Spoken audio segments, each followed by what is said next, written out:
Science at Home intro logo animation appears. It's a magenta background with a house icon and a heart in the middle of the house. Text that reads Science at Home is under the house. Scientist Mary Caruso Dailey appears at home in her living room. Hi everyone, and thanks for watching Science at Home. I'm Mary Caruso Dailey, and I'm an advanced product development specialist at 3M. One of the things I love about my job is getting to work with scientists all over the world to commercialize new products. Cuts to a wide shot of a table in the foreground and the experiment materials on the table. Have you ever wondered how skyscrapers are built so tall, or how some bridges are built to span really long distances? We use engineering to come up with ways to build tall, long, and sturdy structures. The first building that was considered a skyscraper was in Chicago, Illinois. It was considered a skyscraper because it used steel and concrete in its foundation and structure. However, people have been building tall structures since 300 BCE. In today's activity, you're going to explore ways to build tall towers using marshmallows and uncooked spaghetti noodles. A transition slide appears reading time for the experiment. Our first step is always safety. You'll see scientists wearing safety glasses and gloves when dealing with hazardous chemicals or extreme temperatures. But today we're dealing with pretty safe materials, so I won't wear my gloves, but I will wear my safety glasses. Mary puts on her safety glasses. And make sure that you have an adult to help out in case you need it. To get started, we will need a box of uncooked spaghetti. Mary holds up a box of spaghetti. A bag of marshmallows. You can use large ones or small ones. Mary holds up a bag of marshmallows. Or a tape measure, something to measure how tall your tower is. Mary holds up a tape measure. And a place where you can get messy. First, make sure you have a clean workspace and open up your spaghetti noodles and your marshmallows. Your goal is to create the tallest tower you can using only spaghetti noodles and marshmallows. Take a moment to think about the best way to do this. What will help the tower be sturdy? What kind of shapes do we need to think about incorporating for it to be sturdy? Next, use the marshmallows as your joints and the spaghetti noodles as your beams. Try to build the tallest tower. Periodically use your ruler or measuring device, I have a tape measure, to see how tall of a tower you're building. Mary begins to build the first structure made out of spaghetti and marshmallows. The video speeds up in a time-lapse fashion.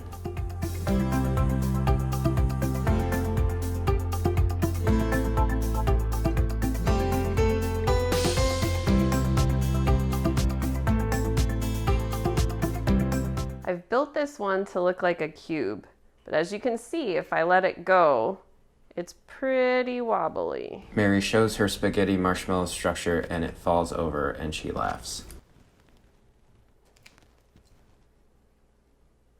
Mary begins to build another tower. Let's explore using some different shapes to make a sturdier tower now.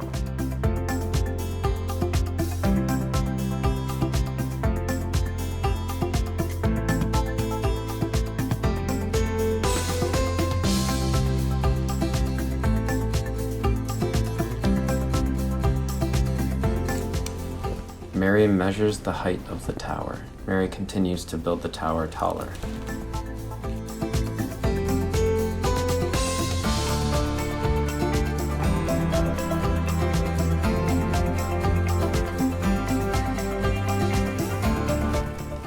Mary measures the tower again.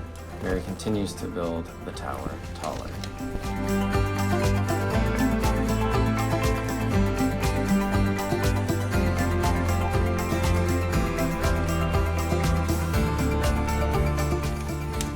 Mary measures the tower again. Mary continues to build the tower.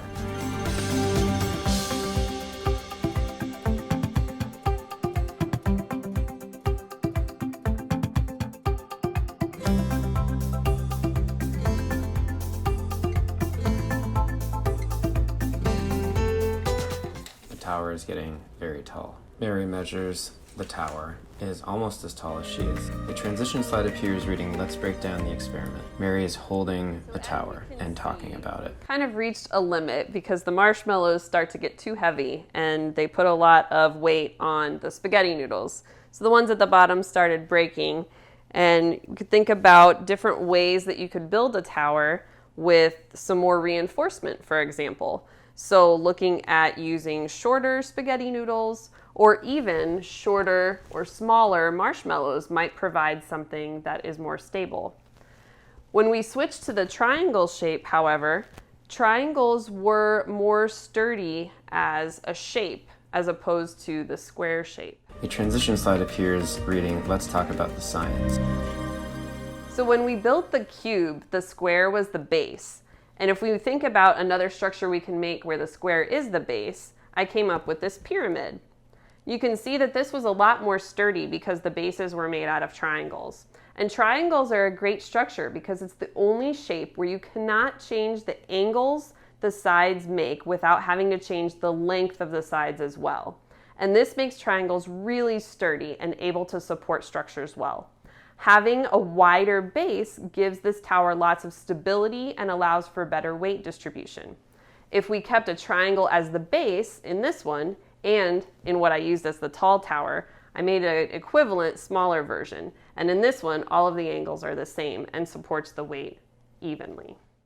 A transition slide appears reading, "More to explore." A close-up shot of one of the spaghetti marshmallow structures appears. To get the tallest one possible. Cuts back to wide shot of Mary. You can think about also changing the size of the sides. In this one, for example, I cut the spaghetti noodles to be a little bit smaller because they might provide a little bit more reinforcement. And I didn't see how tall I could make this one, but let's see if you could try building a tall one with sides that are different sizes. Remember to clean up when you're done. You can compost or throw away the marshmallows and the spaghetti noodles and clean up your workspace.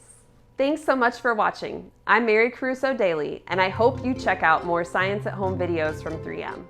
Title screen, Bakken Museum and 3M logo appear. The 3M bumper, "Science Applied to Life," appears.